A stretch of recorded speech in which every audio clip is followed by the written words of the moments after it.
সবাই কেমন আছো? আশা করি সবাই ভালো আছো। আর আমি তেমন একটা ভালো নেই, কারণ এই দেখতে পাচ্ছ কি পরিমাণের বন্যা হয়েছে। দেখতে পাচ্ছ, পুরোটাই দেখো সবার বাড়িঘরের কি অবস্থা। আমাদের ঘরেও জল। তো আমরা এখন উপরেই আছি, সব জিনিসপত্র ঘরের মধ্যেই রয়েছে। কি করব, শুধু নিজের জানটুকু নিয়ে আর রান্নার কিছু জিনিসপত্র নিয়ে উপরে চলে এসেছি। আর নিচেটা পুরোটাই জল, কি বলবো, অনেকটাই জল হয়ে গেছে। এদিকে বাড়িগুলো দেখতে পাচ্ছ, এই যে বাড়িটা কিন্তু পুরোটাই জলের ডুবে গেছে। ওই দেখতে পাচ্ছ এই বাড়িটা, ওখানে কিন্তু নিচের প্রত্যেকটা রুমে রুমেই জল। ওরা কিন্তু উপরে চলে গেছে। তারপর এদিক দিয়ে দেখো,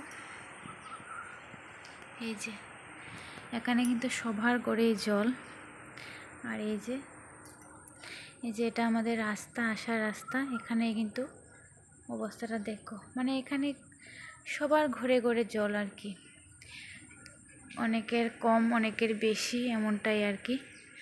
তো এখানে একটাই সমস্যা, অল্প বৃষ্টিতে জল হয়ে যায় আমরা যে জায়গাতে থাকি, কারণ জল কাটার রাস্তাটা একদম নেই।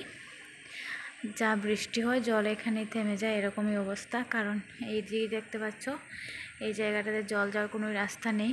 আর অল্প বৃষ্টি হলেই কিন্তু এই যে সবার ঘরে ঘরে জল চলে আসে। তো অনেকটা প্রবলেমের মধ্যে পড়েছি, কি করব বুঝতেই পারছি না। তো এবার ঘরটা ছাড়তেই হবে, কারণ প্রচণ্ড অসুবিধা হচ্ছে বন্ধুরা। কারণ একদম থাকা যাচ্ছে না, এরকম করে কিভাবে থাকবো নিজেই বুঝতে পারছি না। অনেকটাই খারাপ অবস্থা। আমাকে দেখতে পাচ্ছ, এই যে।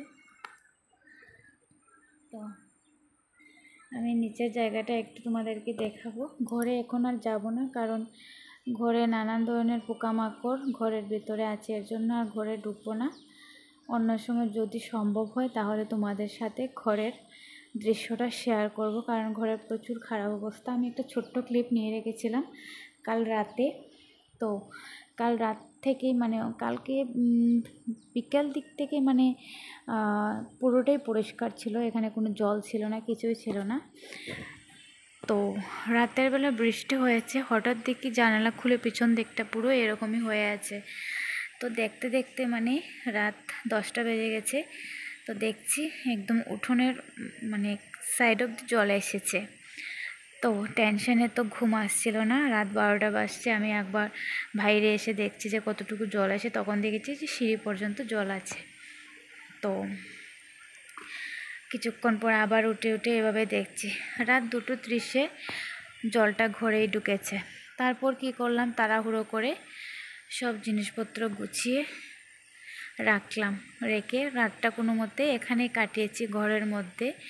কারণ বললাম না, ঘরে অনেক ধরনের পোকামাকড়, সাপ, জুক, ব্যাঙ, ইঁদুর সব কিছুই মানে ঘরের মধ্যে আর কি। কী করবো বলো, কারণ বন্যার জলের কতটা ভয়ানক অবশ্য সবাই জানো, আর জলগুলো কতটুকু বাজে সবাই জানো। আমার তো প্রচণ্ড মাথা ব্যথা করছে, শরীরটাও তেমন একটা ভালো নেই, কারণ প্রচুর খাটাখাটনি হয়েছে, জিনিসপত্র তোলাতুলি করতে ভীষণ সময় লেগে গেছে এর জন্য।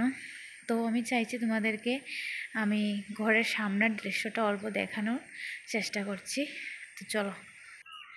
তো এই দেখতে পাচ্ছ উঠোনে কি পরিমাণের জল রয়েছে।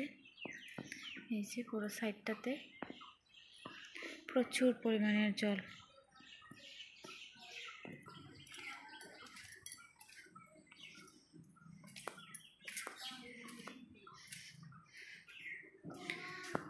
তো এই দেখো এই সাইডের অবস্থা, এটি আমার ঘরের দরজা।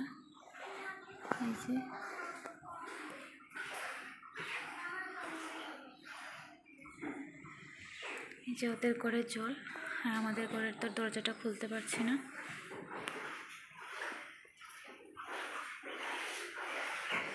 তো এই অবস্থা।